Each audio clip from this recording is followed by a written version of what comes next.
I turned a bit of a corner about 2 or 3 years ago conceptually in terms of how I generated work.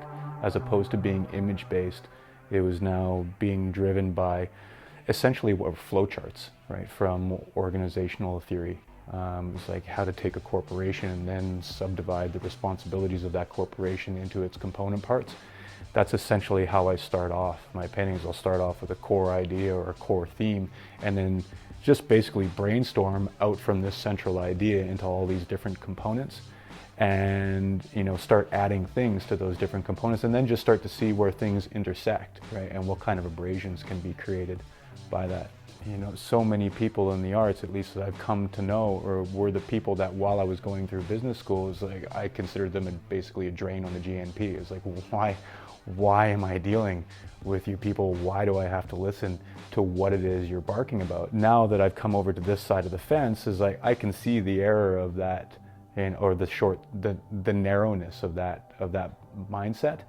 But by the same token, it's like I haven't adopted wholesale the mindset of that stereotypical artist view either, because I know what the other side of the spectrum is. I mean, some of the more interesting experiences I've had have been seeing collectors come into other people's studio that are from the business world, that are from the financial sector, and these are the people that we're essentially catering to. These are the people with pockets, the peoples whose spaces they're walking into, being welcoming, but obviously not reading how uncomfortable the people that are walking into that space have become. So it's like there's an equal prejudice from the artistic sphere towards the business community as there is from the business community towards the artistic sphere.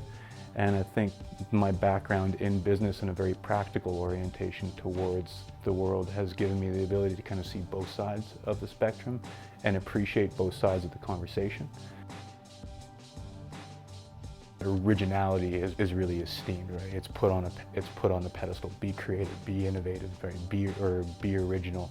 It almost seems like originality should be talked about as being individuality, right? As being reflective of who and what that person is.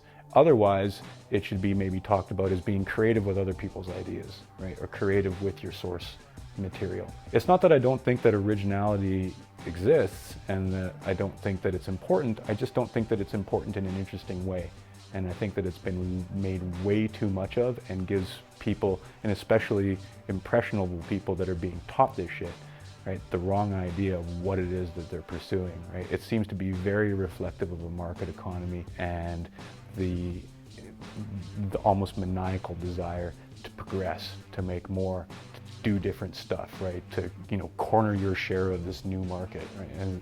And I don't think that that's a psychologically sound way to approach not only any aspect, but life in general. Especially that's something that happens to be so integral to so many people. It's like you're talking about people's creative core, or talking about originality in this way. You're talking about something that makes that person that person, and I don't think that should be fucked with, for lack of a better word, especially not by educators, right? Using a term that has that kind of weight to it. So when people are failing in being original, they're failing at being themselves. If they're not creative enough, they're not enough themselves.